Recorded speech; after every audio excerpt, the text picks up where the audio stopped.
O dia em que meu cachorro derrubou a árvore de Natal.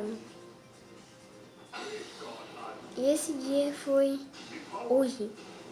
É hoje.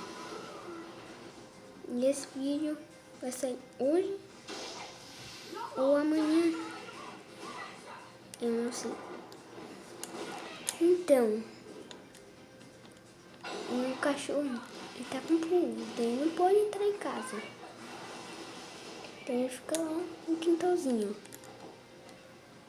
Ele não pode entrar em casa. Só que aí, de vez em quando ele dá uma entradinha, quando a gente tá de frente, aí ele entra. Uma coisinha extraordinária.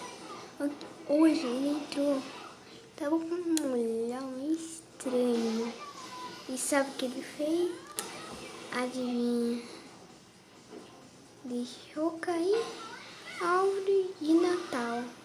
E achou que a bolinha era brinquedo. E ele colocou na boca. Eu fiquei tirando porque era bolinha pequena. Tentei ficar tirando pelo caminho. Consegui. Tava comendo na boca, eu consegui tirar as duas. Graças a Deus, ele não precisou ir no veterinário. E foi essa história no dia que o meu cachorro